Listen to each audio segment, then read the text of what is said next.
ಬೈಂದೂರು ತಾಲೂಕಿನಲ್ಲಿ ಈಗ ವಾರಾಹಿ ಯೋಜನೆ ಈಗ ಒಂದಲ್ಲ ಒಂದು ತಿರುವನ್ನು ಪಡೆದುಕೊಳ್ತಾ ಇದೆ. ಕನಸಿನ ಕೂಸು ಅಂತ ಹೇಳ್ಬೋದು. ಅದಕ್ಕೆ 47 ವರ್ಷಗಳಿಂದ ಈ ವಾರಾಹಿ ಯೋಜನೆ ಸಂಪೂರ್ಣ ಕಾಮಗಾರಿ ಯಾವುದು ಸಂಪೂರ್ಣ ಆಗಿಲ್ಲ. ಒಂದು ಕಡೆ ಎಡದಂಡೆ ಯೋಜನೆ ಒಂದು ರೀತಿಯ ಸಂಪೂರ್ಣ ಆಗಿದ್ದು, ಭಾಗಶಃ ಸಂಪೂರ್ಣ ಆಗಿದ್ರು ಕೂಡ ಬಲದಂಡೆ ಯೋಜನೆ ಇನ್ನೂ ಕೂಡ ಸಂಪೂರ್ಣವಾಗಿಲ್ಲ.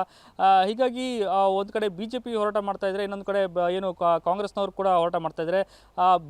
ಕಾಂಗ್ರೆಸ್ನ ಮಾಜಿ ಶಾಸಕ ಗೋಪಾಲ್ ಪೂಜಾರಿ ಅವರು ಒಂದು ಪತ್ರ ಬರೆದಿದೆ. ಈಗ ಈ ಬಲದಂಡೆ ಯೋಜನೆ ವಿಳಂಬ ಆಗಲಿಕ್ಕೆ ಕಾರಣ ಅಂತ ಒಂದು BJP ಆರೋಪ ಮಾಡ್ತೀರಾ. ಆದರೆ ಇದರ ವಾಸ್ತವವನ್ನು ಈಗ ಗೋಪಾಲ್ ಪೂಜಾರಿ ಅವರು ತೆರೆದಿರ್ತಾ ಇದ್ದಾರೆ.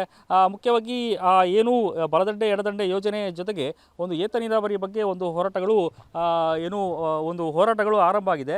ಅದರಲ್ಲಿ ಮುಖ್ಯವಾಗಿ ಏನು ಜಾಕ್ವೆಲ್ ವಾರಾಹಿ ಏತ ನೀರಾವರಿಗೆ ಅಳವಡಿಸಿದ ಜಾಕ್ವೆಲನ್ನು ಮೇಲ್ಭಾಗದಲ್ಲಿ ಅಳವಡಿಸಿರುವುದಕ್ಕೆ ಒಂದು ಕಡೆ ವಿರೋಧ ಆದರೆ, ಇನ್ನೊಂದು ಕಡೆ ಅದನ್ನು ಮೊದಲು ಎಲ್ಲಿತ್ತು ಅಂದರೆ ಕೆಳಭಾಗದಲ್ಲಿ ಅಲ್ಲಿ ವಿದ್ಯುತ್ ಉತ್ಪಾದನಾ ಘಟಕದಿಂದ ಸ್ವಲ್ಪ ಮುಂದೆ ಭಾಗದಲ್ಲಿ ಇರುವಂತಹ ಜಾಗದಾಗಿ ಅಲ್ಲಿ ವಿದ್ಯುತ್ ಉತ್ಪಾದನಾ ಘಟಕ ಮುಂದೆ ಭಾಗದಲ್ಲಿ ಒಂದು ಜಾಕ್ವೆಲನ್ನು ನಿರ್ಮಾಣ ಮಾಡಿ ಅಲ್ಲಿ ಏತ ನೀರಾವರಿ ಯೋಜನೆ ಮೊದಲು ಹಿಂದೆ ಇದ್ದಂತಹ ಯೋಜನೆಯೇ ಮುಂದುವರಿಸಬೇಕು ಅಂತೇಳಿ ಗೋಪಾಲ್ ಪೂಜಾರಿ ಅವರು ಹೋರಾಟ ಮಾಡ್ತಾ ಇದ್ದಾರೆ. ಅದನ್ನು ದಿಕ್ಕು ತಪ್ಪಿಸಲಿಕ್ಕೆ ಈಗ ಬಹಳಷ್ಟು ಒಂದು BJP ಅವರು ಹೋರಾಟಗಳನ್ನು ಮಾಡ್ತಾ ಇದ್ದಾರೆ ಅನ್ನೋಂಥ ಆರೋಪವನ್ನು ಮಾಡಿದ್ದಾರೆ.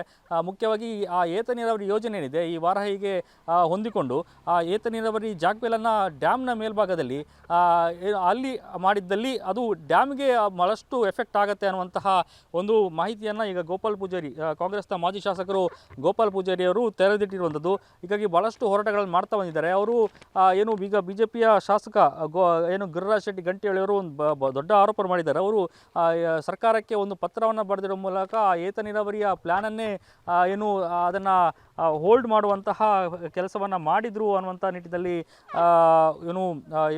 ಗಿರಿರಾಜ್ ಶೆಟ್ಟಿ ಗಂಟಿಹೊಳಿ ಆರೋಪ ಮಾಡಿದರು. ಆದರೆ ಗೋಪಾಲ್ ಪೂಜಾರಿ ಹೇಳುವಂಥದ್ದು ಮೊದಲ ಯೋಜನೆಯೇ ಸಂಪೂರ್ಣ ಹೋಗಬೇಕು. ಹೀಗಾಗಿ ನನ್ನ ಉದ್ದೇಶ ಅದು ಡ್ಯಾಮ್ಗೆ ಎಫೆಕ್ಟ್ ಆಗಬಾರ್ದು ಆ ನಿಟ್ಟಿನಲ್ಲಿ ನಾನು ವಾರಾಹಿ ಏತ ನೀರಾವರಿಯನ್ನು ಪರಿಶೀಲನೆ ಮಾಡಲಿಕ್ಕೆ ಮುಖ್ಯಮಂತ್ರಿಗೆ ಪತ್ರ ಬರೆದಿದ್ದಾನಂತ ಮಾಹಿತಿಯನ್ನು ಹೇಳ್ತಾರೆ. ಒಂದು ಕಡೆ ಎಡದಂಡೆ ಯೋಜನೆ ಒಂದಷ್ಟು ರೈತರಿಗೆ ಅದರ ಲಾಭ ಸಿಗ್ತಾ ಇದೆ. ಆದರೆ ಬಲದಂಡೆ ಯೋಜನೆ ಇನ್ನೂ ಕೂಡ ಸಂಪೂರ್ಣ ಆಗಿಲ್ಲ. ಕಾಮಗಾರಿ 1000 ಕೋಟಿಗೂ ಮಿಕ್ಕಿ ಖರ್ಚಾಗಿರುವಂಥದ್ದು. ಈ ಬಜೆಟ್ನಲ್ಲಾದರೂ ಕೂಡ ಅದಕ್ಕೆ ಸರ್ಕಾರದ ಮುಖ್ಯಮಂತ್ರಿಗಳು ಅದಕ್ಕೆ ಅನುದಾನ ಒದಗಿಸಬೇಕು, ಅದಕ್ಕೆ ಅಪೂರ್ಣವಾದ ಕಾಮಗಾರಿಗೆ ಚುರುಕನ್ನು ಕೊಡಬೇಕು ಅನ್ನುವಂಥ ನಿಟ್ಟಿನಲ್ಲಿ ಗೋಪಾಲ್ ಪೂಜಾರಿಯವ್ರ ಜೊತೆಗೆ ಕಾಪುವಿನ ಮಾಜಿ ಶಾಸಕರು ವಿನಯಕುಮಾರ್ ಸೊರಕೆ ಅವರು ಕೂಡ ಒತ್ತಾಯ ಮಾಡಿದ್ದಾರೆ. ಜೊತೆಗೆ 1979 ಅಂದರೆ ಆಲ್ಮೋಸ್ಟ್ 47 ವರ್ಷ ಆಯಿತು. ಸುಮಾರು 38,800 ಎಕರೆ ಕೃಷಿ ಭೂಮಿಗೆ ನೀರಾವರಿ ಸೌಲಭ್ಯ ಒದಗಿಸುವಂತಹ ಈ ವಾರಾಹಿ ಯೋಜನೆ ಅಂತ ಹೇಳ್ಬೋದು. ಬಲದಂಡೆ ಎಡದಂಡೆ ಕಾಲುವೆ ಮತ್ತು ಹಾಗೂ ಏತ ನೀರಾವರಿ ಮೂಲಕ ಈ ಭಾಗದ ರೈತರಿಗೆ ಬೈಂದೂರು, ಸಿದ್ದಾಪುರ ಈ ಎಲ್ಲ ಭಾಗದ ರೈತರಿಗೆ ಶಾಶ್ವತವಾಗಿ ನೀರನ್ನು ಒದಗಿಸುವುದು. ಯಾಕಂದರೆ ಎಲ್ಲ ಕಾಲದಲ್ಲೂ ಕೂಡ ಈ ವಾರಾಹಿ ನದಿ ನೀರು ಹರಿತಾ ಇರುತ್ತೆ.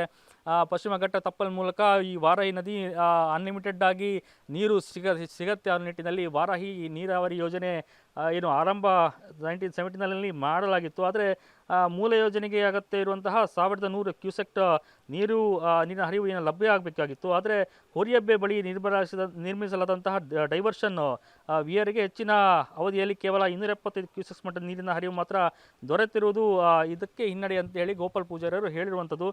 ಸದ್ಯ ಈ ವಾರಾಹಿ ನದಿಗೆ ಬಹಳಷ್ಟು ಕುಂದಾಪುರ ಇರ್ಬೋದು, ಬೈಂದೂರು ಇರ್ಬೋದು, ಉಡುಪಿ, ಕಾರ್ಕಳ ವಿವಿಧ ಕಡೆಯ ಗ್ರಾಮೀಣ ಭಾಗದಲ್ಲಿ ಆ ವಾರಾಹಿ ನೀರಿಗಾಗಿ ಈಗಾಗಲೇ ಜನ ಕಾಯ್ತಾ ಇದ್ದಾರೆ. ಆದರೆ ಪೈಪ್ಲೈನ್ ಬಹುತೇಕ ಕಡೆ ಅಳವಡಿಕೆ ಆಗಿದೆ. ಆದರೆ ಈ ನೀರು ಸರಿಯಾಗಿ ತಲುಪ್ತಾ ಇಲ್ಲ. ಮುಖ್ಯವಾಗಿ ಕೇವಲ ಎಡದಂಡೆ ಯೋಜನೆಯಿಂದ ಒಂದಷ್ಟು ರೈತರಿಗೆ ನೀರು ಸಿಗ್ತಾ ಇದೆ. ಆದರೆ ಬಲದಂಡೆಯಿಂದ ಯಾವುದೂ ಈವರೆಗೂ ಅದರ ಲಾಭ ಸಿಕ್ಕಿಲ್ಲ. ಹಾಗಾಗಿ ರೈತರು ಒಂದು ಕಡೆ ಹೋರಾಟ ಮಾಡ್ತಿದ್ದ ಜೊತೆಗೆ BJP ಕಾಂಗ್ರೆಸ್ ಎರಡೂ ಕಡೆಯಿಂದ ಮಾಜಿ ಶಾಸಕರು ಹೋರಾಟವನ್ನು ಈಗ ಆರಂಭಿಸಿದ್ದಾರೆ.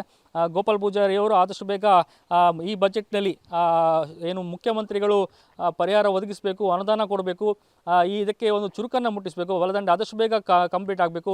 ಹೀಗಾಗಿ ವಾರಾಹಿಯ ಹೊಂದಿಕೊಂಡಂತಹ ಎಡದಂಡೆ ಬಲದಂಡೆ ಎರಡೂ ಯೋಜನೆಗಳು ಪರಿಪೂರ್ಣ ಆಗಬೇಕು ಅನ್ನೋ ನಿಟ್ಟಿನಲ್ಲಿ ಪ್ರತಿಭಟನೆ ಮಾಡಿದ್ದಾರೆ, ಹೋರಾಟ ಮಾಡಿದ್ದಾರೆ. ಜೊತೆಗೆ ಸರ್ಕಾರಕ್ಕೆ ಮನವಿಯನ್ನು ಕೊಟ್ಟಿದ್ದಾರೆ. ಈ ಬಜೆಟ್ನಲ್ಲಿ ಏನಾದರೂ ಮನವಿಗೆ ಸ್ಪಂದನೆ ಸಿಗದಿದ್ದರೆ ಮುಂದಿನ ದಿನಗಳಲ್ಲಿ ರಾಜ್ಯದ ಮುಖ್ಯಮಂತ್ರಿ ಅಥವಾ ಉಪಮುಖ್ಯಮಂತ್ರಿಗಳು ಈ ಭಾಗಕ್ಕೆ ಬರ್ತಾರೆ ಅನ್ನೋ ಮನವಿಯನ್ನು ಭರವಸೆಯನ್ನು ಕೊಟ್ಟಿದ್ದಾರೆ ಅನ್ನುವಂತಹ ಮಾಹಿತಿಯನ್ನು ಸದ್ಯಕ್ಕೆ ಮಾಜಿ ಶಾಸಕರು ಗೋಪಾಲ್ ಪೂಜಾರಿ ನೀಡಿದ್ದಾರೆ. ಸದ್ಯ ವಿನಯ್ ಕುಮಾರ್ ಸೊರಕೆ, ಮಾಜಿ ಶಾಸಕರು ಗೋಪಾಲ್ ಪೂಜಾರಿ ಅವರು ಎಲ್ಲರೂ ಸೇರಿ ಹೋರಾಟ ಮಾಡಿದ್ದಾರೆ. ರೈತರಿಗೆ ಭರವಸೆಯನ್ನು ಕೊಟ್ಟಿದ್ದಾರೆ. ನಾನು ಜಿಲ್ಲಾಧಿಕಾರಿಗಳ ಮೂಲಕ ಮನವಿಯನ್ನು ಸರ್ಕಾರಕ್ಕೆ ಕೊಟ್ಟಿದ್ದಾರೆ. ಸದ್ಯ ಈ ಎಲ್ಲ ಭರವಸೆಗಳಲ್ಲಿ ಈಗ ರೈತರಿದ್ದಾರೆ, ಈ ಭಾಗದ ಜನರಿದ್ದಾರೆ. ಪರೀಕ್ಷಿತ್ ಶೇಟ್, ನ್ಯೂಸ್ ಫಸ್ಟ್, ಉಡುಪಿ.